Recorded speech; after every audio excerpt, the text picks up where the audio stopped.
Nah, salah satu perluasan mandat baru di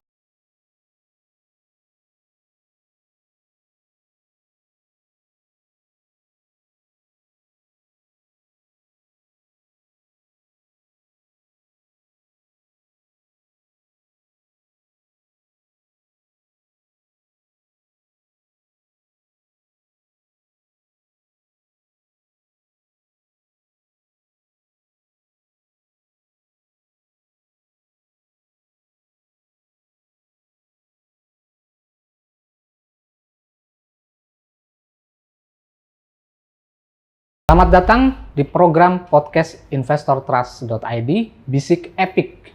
Bicara asik tentang ekonomi, politik, investasi, dan korporasi. Dalam podcast ini, kami akan mengupas isu-isu terkini dengan sudut pandang yang tajam, santai, tapi tetap relevan.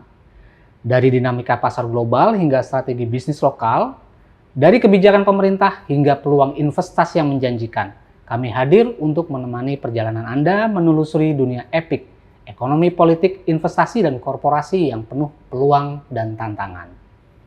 Saya Fajar Widianto dan bersama saya Lona Olavia, kita akan membahas, menganalisis sejumlah tema yang tengah hype dan diharapkan akan mampu menginspirasi sobat investor.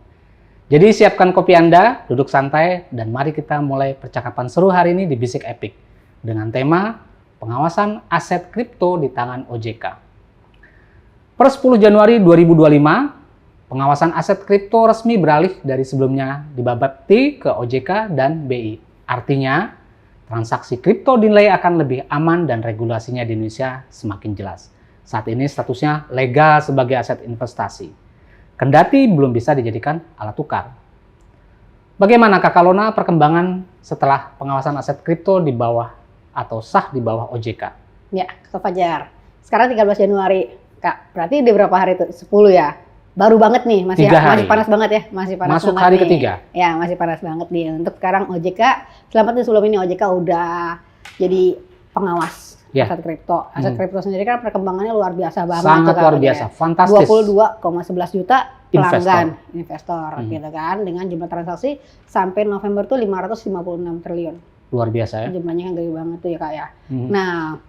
Nah ini kan sebenarnya lagi hype banget ya, karena lagi Trump kemarin, Donald Trump terpilih lagi jadi presiden AS, harga Bitcoin melonjak tinggi sampai 108.000, rekor tertinggi all time high, 17 Desember gitu. Nah, sebenarnya ngomongin Bapepti beralih kripto ke OJK, itu kan emang udah sesuai dengan Undang-Undang P2SK ya. Betul. Januari 2023 yang menyebutkan bahwa nanti pengalihan maksimal tuh akan berlangsung selama 2 tahun. Gitu. Jadi ada masa transisi nih ya? Iya, betul. Nah, transisinya itu mulus. Kemarin kita kan pernah ngundang juga tuh Pak Robi Bun ya, Ketua Asmakindo juga. Pak Robi sempat ngomong masa transisi ini mulus nih, jadi nggak ada gejolak, syukurlah gitu kan. Nah, nah pengawasan oleh OJK Bapepti. Oke, Kak Fajar. Sebenarnya kalau misalnya OJK sebenarnya lebih holistik ya, bisa kita bilang ya. Dipegang OJK, karena kan kalau di Bapepti kan dia nggak punya kewenangan untuk menghubungkan kripto dengan lembaga keuangan kayak bank, kayak pasar modal. Nah di OJK ini harapannya bisa terintegrasi ya sebuah skema-skema, sebuah misalnya rangkah inovasi yang akan melibatkan lembaga keuangan ini bisa akan lebih mudah ketimbang ketika masih ditangani oleh atau di bawah pengawasan oleh Bapepti, begitu ya kira-kira. Selama ini sudah bagus pengawasannya kayak pengawasan sudah bagus, tapi kan lebih dianggap aset kripto sebagai komoditas, komoditi. Ya kalau misalnya di OJK itu memungkinkan integrasi aset kripto lebih luas. Nah sekarang aset kripto sendiri OJK ada di bawah pengawasan Pak Hasan ya, Pak Hasan Fauzi. Kemarin kita juga sempat ya, kita sempat bincang-bincang cukup lama ya. Gitu kan. Nah itu ternyata Pak Hasan sama Pak Inarno itu satu gedung gitu kan, di lapangan Banteng kantor OJK-nya. Gitu. Berarti tektokannya lebih gampang nih. Koordinasi akan lebih mudah. Betul. Koordinasi lebih mudah karena satu gedung. Kalau OJK sendiri kan dibagi beberapa gedung ya. Nah yang ini Pak Inarno dan Pak Hasan di satu gedung. Jadi pengawasan nanti untuk istilahnya punya inovasi apa itu diharapkan bisa lebih mudah, lebih cepat sih. Itu sih ya perbedaannya yang paling menonjol ya. Itu gitu ya. Kan. Kalau Bapepti kan nggak punya, maksudnya nggak punya lah kewenangan untuk mengatur antara ini platform kripto dengan lembaga keuangan lain. Nah kalau OJK kan lengkap ya. Masih gitu ya. di bawah Sektor finance-nya, OJK. betul. Ada ya misalnya Asuransi nanti pun di situ, asuransi bisa, perbankan di situ, multi ya. finance bisa, Iya. pasar modal bisa. Jadi banyak nih yang diawasinnya. Tapi sebelum masuk lebih jauh soal nanti mungkin saya juga mau tahu nih Kakak Lona. Bapepti, OJK, oke tadi ada gambaran sedikit keuntungan buat para pegiat kripto ya. Mereka akan bisa mendapatkan sejumlah instrumen-instrumen kripto yang mungkin diselaraskan dengan lembaga-lembaga atau fasilitas industri finansial yang lain ya. Iya. Tapi buat para investor atau para pegiat kripto secara khusus, apa sih sebetulnya keuntungan ketika sudah di bawah OJK? Mungkin ya oke, tadi bicara soal bagaimana potensi akan ada integrasi. Apakah ini bisa dikaitkan dengan tingkat keamanan transaksi atau katakan ya, beberapa kali kita mendengar beberapa kasus terkait hilangnya aset kripto atau katakan platform-platform kripto. FTX lagi rame berapa tahun. Iya, Sam Bankman sampai harus diadili. Iya, Dokwon yang melarikan diri. Itu parah banget Kak Fajar tahun berapa ya? Luna itu tahun 2022. Masih 2022 ya? 2000 berapa tuh? Luna ya? Tahun lalu itu yang istilahnya sampai banyak gosipnya itu karena harga Luna dalam satu hari itu anjlok sampai seanjlok-anjloknya sampai berapa orang katanya ada yang berapa orang itu bunuh diri. Itu masih rumor ya, gitu kan. Katakan itu ramai banget gitu kan. Impact buruknya itu dirasakan sekali oleh para investor. Betul. Apakah itu bisa bisa kita menekan harap ya? Kak Fajar bisa lebih menekan angka seperti itu ya, jangan sampai hilang gitu kan aset investasi. Dikira ada ganjalan nih. Terus kemarin pas yang tanggal 10 Januari kan tuan rumahnya itu Kementerian Perdagangan untuk BAST-nya serah terimanya itu banyak tuh yang hadir Kak Fajar selain dari OJK, dari BI juga Budi Esri, terus Kepala Bapepti, Kemendak yang PLT yang baru Pak Tommy Yandana gitu kan. Terus Pak Inarno juga datang selain Pak Hasan. Nah, di situ Pak Mendak Budi Santoso sempat mengatakan bahwa untuk memberikan kepastian hukum bagi sektor keuangan digital dan derivatif keuangan. Kalau Pak Hempa dari sisi Pak Mahendra mengatakan ini dalam siaran persnya ya, karena kita belum diundang nih Kak Fajar nih untuk konvers ya. Kita harus diharapkan minggu ini, diharapkan minggu ini, wawancara. Semoga deh gitu kan. Karena bocorannya minggu ini ada beberapa exchange yang diundang untuk bertemu ya, berharap sih kita juga diundang ya untuk konvers. Nah, kalau Pak Mahendra Siregar Ketua Dewan Komisioner OJK mengatakan peralihan ini sebagai upaya untuk menjaga stabilitas sistem keuangan dan pendalaman pasar keuangan dan juga perlindungan.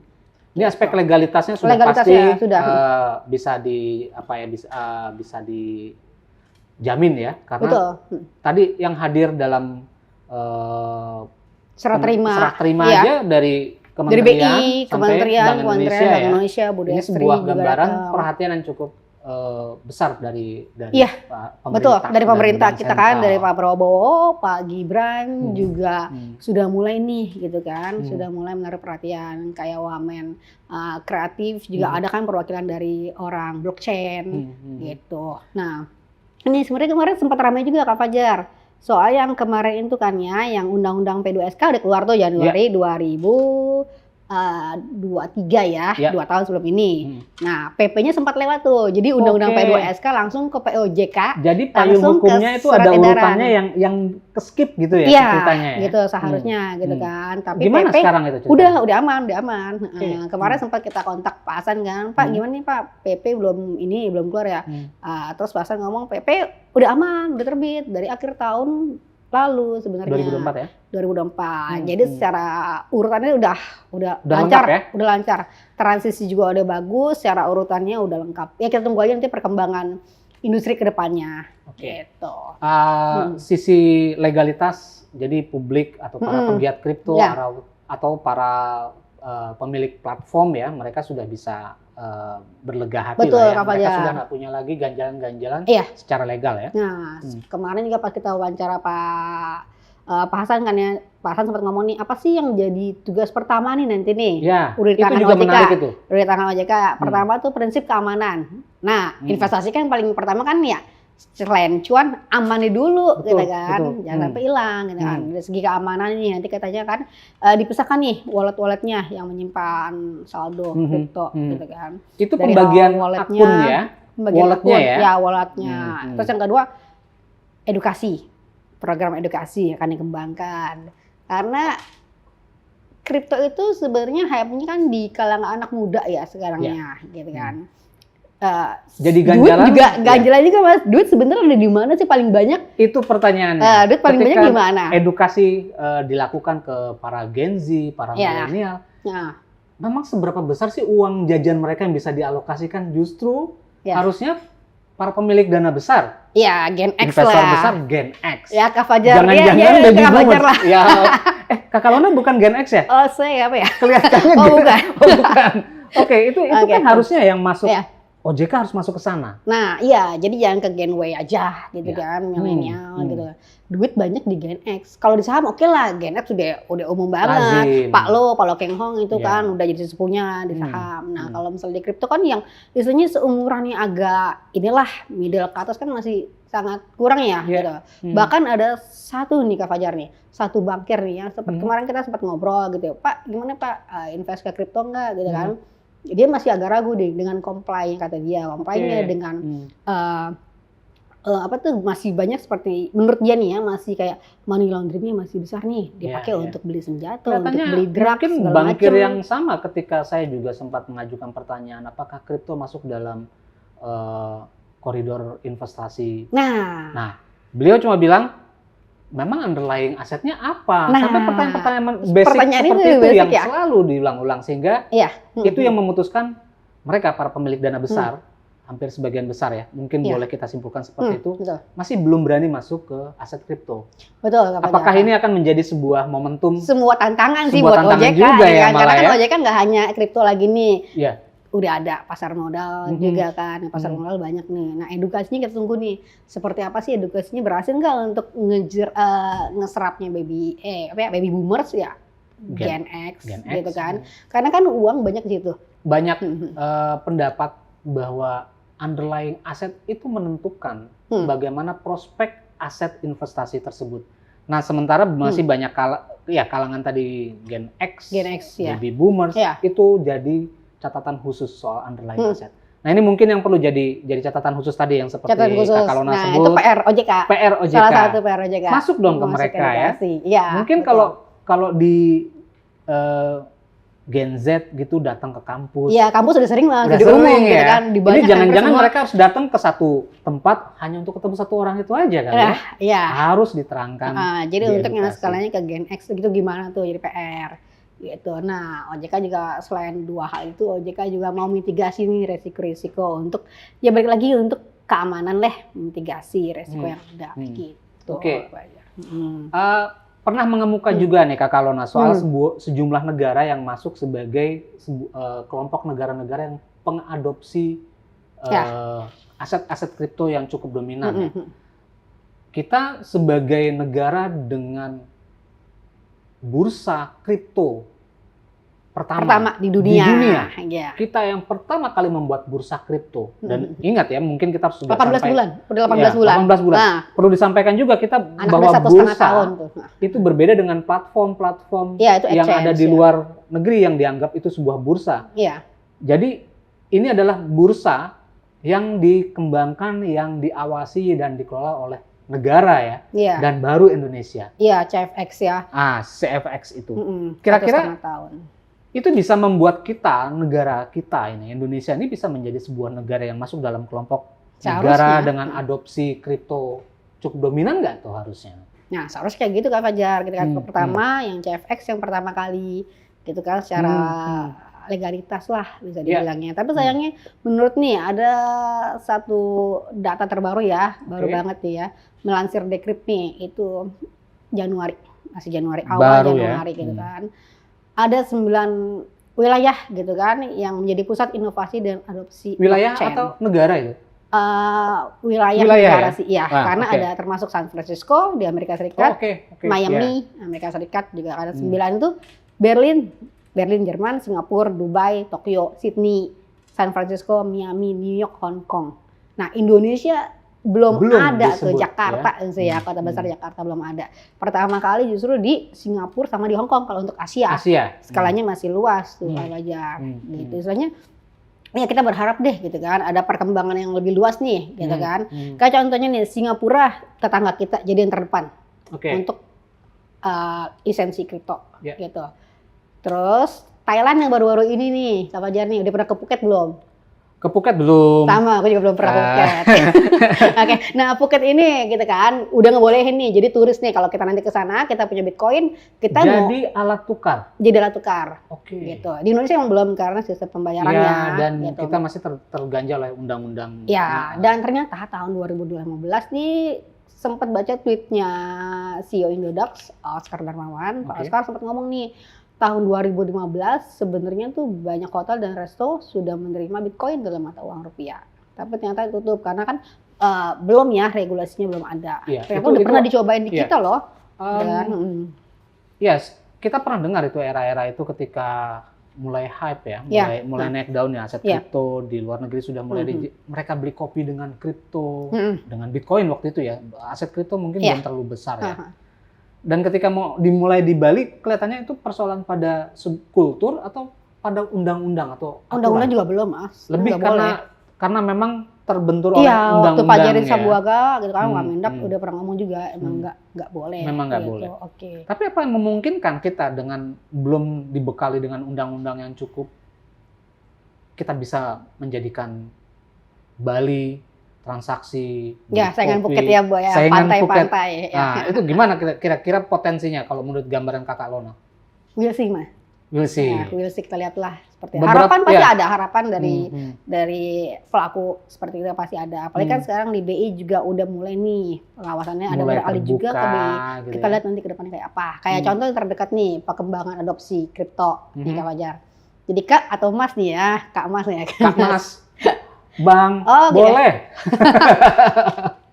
Oke, jadi gimana itu kalau bicara soal adopsi tadi itu di negara-negara lain itu seperti apa? Kalau kita mau berharap aset kripto kita juga berkembang lebih baik, apakah kita juga harus menjadikan dia lebih fleksibel sebagai alat tukar? Gimana Kakak Lona? Nah, kalau misalnya nih Malaysia nih jadi pelopor pembayaran zakat.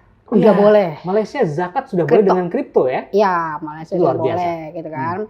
Terus Swiss juga punya cadangan Bitcoin gitu kan. Terus bank-bank di Eropa akan meluncurkan perdagangan kripto. Bahkan ada satu negara yang devisanya disimpan dalam bentuk kripto ya? Iya. Walaupun tidak terlalu bergema waktu itu ya? Iya, betul. Jadi Bank of America, Morgan Stanley, mereka sudah mulai menyimpan aset. Jadi raksasa investasi global itu juga udah mulai banyak yang bermain ke sana. Gitu. Kayak Warren Buffett nih, Kak Fajar nih, gitu kan. Anti kan? Warren Buffett itu sangat anti gitu terhadap kripto. Warren itu selalu bilang aset kripto sama seperti yang tadi kita bicarakan. Kayak racun tikus malahan. Iya. Seperti bankir-bankir yang kita tadi bicarakan. Iya. Underlying asetnya apa? Sehingga bisa dipertanggungjawabkan bahwa nilainya dia layak naik atau turun gitu ya. Betul. Dan sepemahaman saya tentakel atau perusahaan investasinya Berkshire Hathaway itu kan hampir melarang aset kripto untuk jadi alokasi investasi mereka. Iya. Apakah ada perkembangan baru? Ada. Oh ya? 2018 nih, aku bacain ya. Dalam hal mata uang kripto secara umum, saya dapat mengatakan dengan hampir pasti bahwa mata uang kripto akan berakhir buruk. Itu yang ngomong Warren Buffett tahun berapa tapi? 2018 itu berapa tahun sekarang kan? 7 tahun. 7 tahun lalu. 7 tahun yang lalu. Itu kan cepat banget ya. Sekarang tapi ternyata perusahaannya itu tahun lalu itu cuan gede loh. Dari dia investasi, jadi punya pendanaan. Berkshire itu taruh pendanaan ke salah satu perusahaan fintech di Brazil, namanya Nubank. Nah, Nubank itu untung besar kemarin.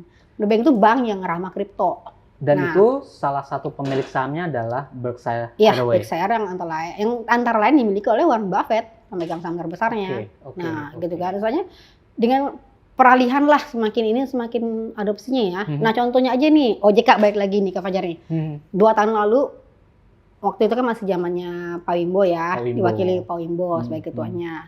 Itu kan belum boleh ya, belum boleh untuk bank-bank fasilitasi kripto. Aset-aset kripto atau transaksi kripto. 2 tahun lalu itu. Dan sekarang lihat 2 tahun kemudian justru perkembangannya beda. Sangat beda. Justru sekarang di bawah OJK. Artinya gini, mungkin para investor juga akan berproses ya, melihat bagaimana perkembangan terbaru dari aset kripto, bagaimana apakah mereka bisa menjadi sebuah aset yang reliable untuk aset investasi mereka. Juga lembaga-lembaga keuangan besar ya. Contohnya tadi Kak Lona sebutkan Warren Buffett lewat Nubank. Berkshire Hathaway punya Nubank. Iya, Nubank cuan gede malahan Cuan dari gede dari kripto. Ya kripto. gimana gitu kan. Semoga para bankir-bankir juga mulai melihat itu sebagai peluang yang tanpa harus diikuti dengan rasa kekhawatiran Iya ya. betul. Pasti kan namanya investasi ada high risk, high return juga ya. Betul sekali. Gitu itu ya. itu yang Itu nggak bisa pasti kita ya. nggak bisa. Tapi jangan sampai hilang gitu, Mas. Bukan high risk, high return tapi high Tapi risk hilang betulan. Aduh, jangan hilang juga banget itu Oke, kan, oke. gitu kan. Ini yang akan menjadi titik semacam momentum peran OJK juga meningkatkan keamanan ya betul. dan rasa aman dari para investor di Iya, atau betul para pegiat kripto lah ya. Betul. Kalau misalnya Korsel kemarin nih info baru nih diperbolehkan untuk investasi di aset kripto korporasi. Di kita juga udah nih 16 Oktober kemarin. Itu boleh dijelaskan Kak Lona. Nah, 16 Korporasi Oktober yang bisa atau diperkenankan punya akun kripto. Artinya dia juga sudah diperkenankan untuk berinvestasi dalam bentuk kripto. Sudah boleh. Pertanggungjawabannya itu kira-kira gimana Kak? Nah, itu balik lagi ke itunya gitu kan. Dari OJK sudah membolehkan gitu kan. Tapi kan mengizinkan badan usaha dan badan hukum di Indonesia untuk membuka akun sebagai pelanggan aset kripto. Di bursa kripto yang resmi tentunya gitu kan ya, di exchange yang resmi gitu kan. Nah, itu baik lagi, tapi OJK mengembalikan, itu kan tergantung keputusan manajemen sendiri kan, apakah manajemen mau taruh di kripto atau tidak, cukup reksadana aja deh gitu, reksadana saham. Itu bagaimana mereka mau atau mampu memitigasi risiko balik lagi dari aset yang akan mereka pilih, termasuk khususnya di sini kripto ya. Jika mereka menganggap mereka mampu memitigasi dengan baik risiko-risiko ke depan ya silahkan gitu ya. Iya betul. Intinya sudah cukup luas gitu ya investasi di kripto di Indonesia. Kira-kira gitu Kak Lona? Betul. Kolaborasi sektor kripto dengan juga industri jasa keuangan tuh terbuka lebar. Setelah di bawah OJK dan pengawasan BI ya? Iya betul. Nah kemarin Pak Hasan juga sempat ngomong pas kita tanya gimana nih Pak untuk kolaborasi. Oke, peluangnya terbuka gede banget gitu kan. Kedepan selain untuk custody untuk fiat money, bank-bank juga kita dorong kerjasamanya untuk mengawal aset kripto dari tindak pencucian uang. Begitu kalau kata Pak Hasan ya. Betul. Artinya juga masih ada catatan khusus soal pencucian uang pasti tadi dong, ya? Pasti. Yang karena itu sebuah praktik-praktik ilegal yang muncul. Judul kan salah satunya pakai kripto. Itu masih seperti itu sih. Ini lagi tantangan buat OJK kayak Kak Lona ya? Betul. Terus Pak Robi Bon kemarin pas podcast dengan Pak Primus juga kan mengatakan ya berharap deh makin banyak industri yang kolaborasi gitu kan. Iya. Nah, pertanyaan yang mungkin muncul dari para pembaca kita nih, atau para pegiat kripto juga mungkin publik yang ayo dong, kita kan sambil ngopi, bincang-bincang bicara santai, epic. Ya, ini yang jadi pertanyaan para pembaca, masyarakat, pegiat kripto. Amerika setelah mungkin dalam 2-3 tahun terakhir ini sedang ramai dengan instrumen kripto yang baru yang sekarang mungkin disebut sebagai reksadana kripto ya. Nah, ya. ETF yang baru dilansir itu memang baru Bitcoin dan Ethereum ya. Ethereum sih. Sementara produk-produk kripto itu juga bejibun gitu ya. Nah, apakah kita bisa meniru Amerika Serikat? Akan ada reksadana berbasis kripto, entah itu Bitcoin seperti yang ada di Amerika. Potensinya kayak gimana? Apakah publik kita juga sudah siap untuk punya reksadana berbasis kripto? Nah, ya. Thailand, tetangga kita, ASEAN lah, skala ASEAN. Pertama kali ngeluarin regulasi ETF kripto. Hong Kong kemudian. Baik lagi yang Kak Fajar, kita udah punya bursa CFX nih, yang pertama kali di dunia. Gitu. Kita harap nanti dengan beralihnya ini, apalagi yang Pak Inarno, Pak Hasan satu gedung, ETF bisa terrealisasi dalam waktu dekat. Karena Wealth Management sendiri, Asosiasi Wealth Management, pas acara kita tuh Investor Trust kan, sempat mengatakan juga berharap nih nanti ada produk baru nih, gitu kan di luar selain saham. Bisa juga ada kayak ETF, gitu kan. ETF kan lebih ngejamin ya, maksudnya lebih apa ya? Ada pihak lain yang membantu, gitu kan? Mengelola. Iya, manajemen investasi. Manajer investasi yang mengelola aset-aset kripto, sehingga mereka nggak harus memilih mana aset kripto yang harus mereka ambil atau simpan ya. Cukup dipercayakan dengan manajer investasi. Karena taruh boleh kayak sama aja kayak kita belajar main saham pertama kali, investasi saham lebih tepatnya ya. Kayak misalnya dulu pertama kali aku saham gitu kan, nggak ngerti mau saham yang mana. Jadi Kak Kalona udah hebat di saham. Dulu. Kripto juga kelihatannya udah. Amin ya. Ceritanya selalu cuan. Amin. Yang pertama kali ya, dulu kan karena kita bingung tuh Kak Fajar mau beli saham yang mana nggak ngerti gitu kan. Blue chip pun banyak gitu kan. Ya udah deh. Udahlah ke ini aja, ke MI aja lah, sekuritas reksadana pokoknya, reksadana pasar saham yang pilih. Itu sebuah fase awal. Jadi fase awal sebenarnya orang untuk investasi. Gitu. Harapannya kalau mungkin dengan adanya bursa kripto di Indonesia, itu juga akan menjadi solusi lahirnya instrumen-instrumen baru investasi buat para pemodal ya. Harapannya mungkin nanti ya orang nggak harus lari ke negara-negara tadi yang Kak Kalona sebutkan. Mereka akan datang ke Jakarta, uangnya aja lah datang ke Jakarta masuk ke bursa kripto kita gitu ya. Bisa juga asal kita punya token yang bagus juga Mas. Lokal. Token lokal. Oke. Nah, ini kan itu jadi ajang. lokal kan itu gimana Kak Kalona? PR ya. Nah gitu itu kan? gimana? Bursa sudah ada. Lalu kreativitas para developer kita itu ya lebih ke sana ya? Iya, itu kan jadi PR juga kan, gitu kan. Nanti sebenarnya kan kripto sendiri punya manfaat besar ke pertumbuhan ekonomi. Itu boleh diceritakan karena itu selalu jadi pertanyaan juga. Iya, sebenarnya itu gimana? Ada punya nggak sih dampak efek? Bisa, ada dampaknya gitu kan. Kalau misalnya kita kondensasi nih, jadi ada token underline-nya, misal juga ada token yang underline-nya emas berupa properti, terus surat berharga. Ya nanti kalau itu mulai diperdagangkan, maka di belakang itu ada kegiatan ekonomi loh sebenarnya.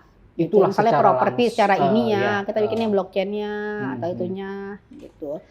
Nah, dulu juga kan sudah, bukan dulu ya, artinya belakangan kan sudah mulai digerakkan juga seni lewat blockchain ya. NFT ya. Lagi booming itu sempat meredup. Sekarang metaverse juga. Itu gimana ceritanya tuh NFT dan metaverse tuh yang dulu saya ingat ceritanya salah satu rapper di Amerika Serikat, Snoopy Dogg. Ya. Dia punya satu kawasan lah, katakan punya lapak lah di metaverse. Metaverse ya.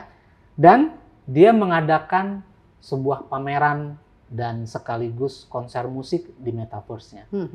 Maka yang bisa menikmati adalah mereka yang bisa hadir datang ke rumah metaverse-nya. Dan itu ternyata menarik investor-investor baru di metaverse ya. Maksud saya mereka juga yang suka dengan pernik-pernik seni blockchain. Mereka ikut daftar untuk melihat konsernya, juga melihat lukisan-lukisannya, bahkan membeli lukisan-lukisan yang dipajang di galeri metaverse-nya Snoop Dogg. Nah, apakah sebuah ekosistem blockchain, kripto, kita bisa mengarah ke sana, Kak Kalona? Bisa, kemarin sempat booming tuh, Kak Fajar. NFT kita juga Gozali, sempat ramai di Gozali ya. Mereka banyak beli foto, padahal foto yang Gozali gitu kan, sampai cuan berapa miliar itu Gozali gitu kan. Sampai yang Chef Arnold juga katanya beli juga gitu kan, booming. Tapi sayangnya nggak bertahan lama itu. Itu kenapa ya? Nah itu di Indonesia ada satu perkembangan yang baru, tapi cuma bentar. Metaverse juga kayak contohnya Raffi Ahmad kemarin kan sempat gini, tapi hilang gitu, kayak ya udah deh bikin hilang. Nah itu yang jadi PR, jangan cuma bikin hilang. Jadi cuma sesaat. Kayak kita tuh kayak gampang lupa. Tapi mungkin bisa dikaitkan juga dengan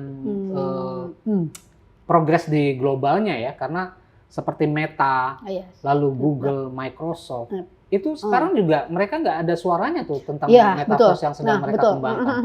Padahal investasinya luar biasa loh. Nah itu. Artinya mungkin mengikuti perkembangan selama ekosistem globalnya juga masih belum. Iya juga, betul juga Kak Fajar. Tapi boleh juga dimulai tadi ya, aset kripto aja dulu ya, dibuat subur ya. Iya. Investasi atau instrumen investasi kripto diperbanyak. Iya. Tadi kalau mungkin Kak Kalona sebutkan dana masuk ke bursa kita. Iya, 555 triliun. Dan ada semacam token. Pajaknya 1 triliun. Pajaknya juga luar biasa. Iya, pajak nyata sebetulnya untuk pertumbuhan ekonomi ya. Iya. Oke. Ini juga yang agak suka menjadi pertanyaan di para pegiat kripto. Emang aset-aset legal kripto di kita tuh seberapa banyak sih? Dan mana sih yang udah sering masuk dalam platform-platform perdagangan dan lazim gitu? Lagi rame nih Kak Fajar Orang nih. kan cuma tanyanya taunya Bitcoin. Iya, cuma ya Solana, kita mana apa cuma yang Bitcoin, ETH, ya. cuma Tether, Solana, XRP, Doge. Solana, Nah, BNB. Nah, Itu masih banyak banget yang lain tuh apa gitu kan. ratusan, PP, terus Memcoin kan banyak kan. meme coin juga banyak. Nah, Memcoin banyak. sebetulnya berapa banyak yang udah legal dan masuk di bursa Nah, kita? kalau Indonesia tuh baru nih Kak Fajar nih, 9 Januari kemarin tuh Bapepti mengeluarkan edaran ada 851 koin atau jenis aset kripto yang 851 aset kripto yang legal. Hmm. Itu naik gede banget, naik 56% dibandingin tahun lalu. Tahun lalu itu cuma 2023 itu ya maksudnya. Enggak, ya. ini berarti bener-bener ya. Ya, Mereka kan 2024 ya. 2024 kan. 9 Januari 2025. Oke, mens itu kan bukannya Berarti setahun Oke, tahun oke. 2024 itu Bapepti baru ngeluarin 545.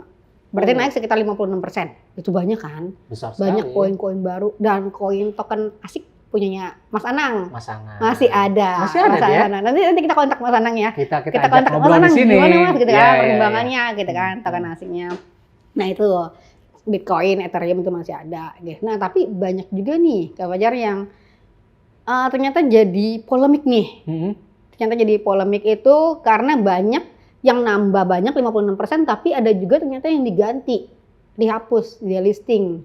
Nah, delisting itu per hari ini ternyata paling lambat 13 Januari. Gitu kan. Itu sebentar kalau di bursa saham delisting itu bisa karena permintaan dari si emitennya. Ya. Dia mau delisting. Hmm. Atau terbelit kasus soal finansial mereka, kinerja keuangan yang buruk. Nah, itu perlu diperjelas sih sebenarnya dipilotkan. sini. Nah, ini delisting yang di Nah, ini aset perlu kripto dijelas. gimana? Nah, karena ini ada kemarin pertanyaan 9 Januari sebetulnya ya. 9 Januari tiba-tiba ya Bapepti keluarin. Padahal kan 10 Januarinya di peralihan Harusnya ke diperoleh OJK ke ya? OJK, Nah, tapi kok harus ada yang di delisting gitu beda ya? sehari doang nih gitu. Nah, Hmm. OJK jadi PR nih karena kita lihat di Twitter gitu. Lagi Apa rame ya? di Twitter. Gimana sih publik Karena melihatnya? di publik itu banyak nih. Ini kayak ini ya, contohnya nih. Kemarin kan rame pertama kali mungkin sama retweet sama CEO-nya Thrift Pak Gabriel gitu Oh, kan. oke. Delisting paling lambat hari ini. Kalau enggak PFK Tanggal akan 9. dikenakan sanksi. Iya, Tanggal 9 Januari. tanggal 9. Tapi hari ini terakhirnya. Hari ini? Terakhir hari ini. Oh, oke, oke. Untuk delisting yang belum ada gitu kan. Hmm. Misalnya contohnya nih yang di tweetnya oleh ini ya, Twitternya @asrolsony9 gitu kan. Tolong pertimbangkan nih, gara-gara kalian nih aset gue yang masih floating loss nih ya. Gara-gara kalian tuh Iya. siapa? Nah itu diomongin gara-gara kalian nih ke OJK, karena kan dipegang sekarang OJK. Iya, sekarang gitu kan. OJK. Nah tadi juga sempat nih WhatsApp Pak Hasan tapi belum dibalas, Pak ini gimana gitu Soal kan. delisting, Karena kan beliau belum delisting. respon ya? Belum Oke, respon. mungkin sedang sibuk. Iya gitu kan. Jadi kepaksa loss beneran nantinya apa harus cut loss gitu Kalau kan. cuma cut loss masih mending ya? Iya gitu kan. Masih ada Istilahnya asetnya. Iya masih ada asetnya delisting. Oke. Makanya kan mereka emang diminta untuk jual gitu kan. Tapi mungkin banyak yang berharap juga masih bingung gitu kan. Ini koinnya masih bagus kok, masih punya prospek bagus, tapi kenapa di delisting ya? Di luar. Iya ya. gitu kan. Maksudnya kenapa nggak jadiin aset legal gitu. Padahal punya komunitas yang jelek. Punya komunitas yang bagus gitu. Tapi Oke. dianggap kenapa jelek sampai akhirnya di delisting. Biasanya kan mending kalau delistingnya sekarang posisinya lagi Tinggi. cuan, lagi hijau mah nggak apa-apa gitu kan. Ini lagi Istilahnya merah. lagi merah, gue Suruh disuruh delisting. Disuruh jual lego paksa ya? cutlass terpaksa gitu. Dijual cutlass terpaksa ya wes gitu. Hilang gitu lah. Makanya nih jadi PR deh gitu kan.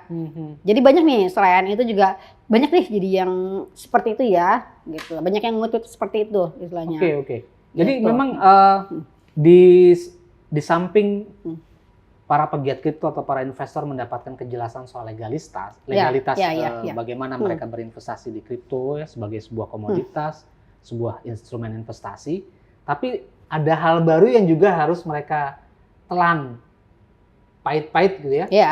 Bahwa mereka harus Jadi atau dikorbanin gitu ya, awal-awalnya mereka harus cut loss karena dan di delisting gitu. Selain pajak PPN 12%. Oke.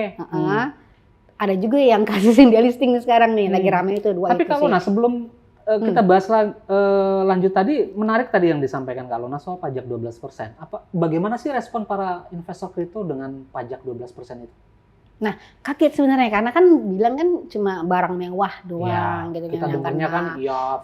Iya, terus, yang itu besar-besar lah, rumah di atas 20 M gitu kan. Terus tiba-tiba ada berapa yang mengenakan gitu Platformnya. kan, platformnya gitu. Akhirnya mengenakan. Tapi emang realisasinya gitu loh, Kak Fajar. Nggak hanya kripto ya, tapi yang lain bilangnya cuma kenanya ini ternyata kena PPN 12%. Nggak dikembalikan. Udah mulai berlaku. Gimana Pak? Kita sebagai publik Kalau yang terima aja soalnya kok katanya barang mewah kok gue dikenain. Ya, Nah itu, ya gitu. Kan Gimana? kalau Kesempatan. belanja di retail katanya kalau kena 12% bisa minta dikembalikan sisa 1%-nya. Ya kan kagak enak. Enggak Fajar gimana minta 1%-nya. Tapi kenyataannya seperti itu gitu kan. Gitu. PR-nya masih banyak jadi kalau Naya di Iya. kripto ya. Gitu. Ada lagi hal yang mungkin menarik untuk menjadi atau harus kita terus ingatkan, harus khususnya para investor. Iya. Menurut Kak Lona, apakah para investor kripto kita tuh sudah masuk dalam kategori investor yang matang atau masih juga yang FOMO aja? Masih banyak yang FOMO. Kemarin kan naik kenceng banget gitu kan. Apalagi kayak Bitcoin kan sejak tahun 2020 sampai sekarang kan volatile tuh. 2021 sempat 47.000 terus agak lama 2 tahun turun sampai 50%. Waktu itu sudah ada halving berapa kali ya? Iya, betul. Orang selalu bilang Kemarin setelah April. halving pasti akan naik. Iya, Dan makanya itu tidak volatile. kejadian. Iya, kalau saham kan kalau kripto emang turun 50% gitu kan. Tapi naiknya lebih dari tinggi. Drastis, ya. Gitu kan. Nah, itu yang harus disosialisasikan juga gitu kan. Jadi tapi di sisi lain juga gitu kan. Terhadap instrumen sesuatu yang baru jangan fanatik juga. Fanatik masa nggak boleh anti gitu kan ya. Nah, kita kan harus belajar apa sih adopsinya terbuka. Mindsetnya terbuka deh gitu kan. Ya. Ini ngomongin si Warren Buffett tadi ya. Bisa akhirnya juga salah satu tentakel usaha bisnisnya juga terbuka ya. Nah, untuk kayak kita juga mah untuk apapun Kak Fajar ada sesuatu yang baru ya kita nggak boleh terlalu fanatik gitu kan. Maksudnya kita lihat adopsi, iya betul adopsinya seperti apa. Tapi saat itu juga ya harus siapin mental dan itu juga kan strategi gitu kan. Nama investasi kan harus kuat mental dan juga punya strategi juga. Emang ada strategi khususnya buat kripto itu apa ya? Belajar Kak Fajar, belajar. Dan itulah nanti yang belajar baca-baca investor trust gitu kan. Betul sekali. Juga kan belajar kalau nggak tulisan belajar nggak bisa. Dan ada teman-teman seperti Bagus Kasanjano, Taufik, itu luar biasa tulisan-tulisan soal kripto ya, aset kita sama-sama belajar lah. Gitu. Jadi teman-teman para pembaca boleh membuka investortrust.id ya kalau ingin maksudnya mencari tahu lebih banyak tentang aset kripto baik lokal maupun global. Lalu mungkin pertanyaan terakhir nih Kak Lona, apakah masih akan terus ada pertanyaan soal underlying aset ke depan? Pasti. Kenapa itu? Karena teknologi banget kan di belakang dia itu apa? Kalau saham tau lah aset gitu kan ya. Bank besar sebut BCA itu kantor cabangnya di mana-mana, pusatnya di HI. Nah kalau kayak gini kan bingung, Bitcoin kayak apa bentuknya juga kita nggak tahu. Pasti selalu akan ada pertanyaan. Nggak bisa lihat mata, tapi kan kita ngerti itu di belakang itu dari apa. Kayak manta itu manfaatnya buat apa segala macam. Boleh tuh cerita soal manta? Iya. Itu saya pernah dengar soal manta itu. Manta Network. Ya. Itu Manta Indonesia juga Manta ada. Indonesia. Iya, itu kan salah satu koin yang juga dimiliki oleh Donald Trump ternyata. Gitu. Karena kita lagi itulah. Jadi banyak sebenarnya koin-koin yang selain koin-koin yang papan atas lah BTC, ETH itu masih banyak koin-koin yang menarik sebenarnya jaringan manfaatnya apa sih di belakang itu, tapi sayangnya belum terlalu terblow up. Kayak Manta sih sudah terblow up, tapi masih banyak yang lainnya lagi. Gitu Kak Fajar. Baik, itulah tadi pembahasan kita tentang pengawasan aset kripto di bawah OJK. Semakin jelas bahwa regulasi dan pengawasan adalah langkah penting untuk memastikan keamanan, transparansi, dan kepercayaan dalam ekosistem aset digital. Bagi Anda yang ingin mendalami topik ini, silakan kunjungi investortrust.id. Tetap bijak dalam berinvestasi dan selalu perhatikan regulasi yang berlaku. Ingat, memahami risiko adalah bagian dari perjalanan menjadi investor yang cerdas. Terima kasih sudah mendengarkan Bisik Epic hari ini. Jangan lupa follow kami di platform podcast favorit Anda di media sosial untuk terus update dengan topik Bisik Epic lainnya. Sampai jumpa di episode berikutnya. Saya Fajar Widianto dan Lona Olavia. Undur diri dan kita akan kembali bicara asik tentang ekonomi, politik, investasi, dan korporasi dalam kesempatan berikutnya. Tetap cerdas, tetap kritis, dan sampai jumpa lagi di Bisik Epic.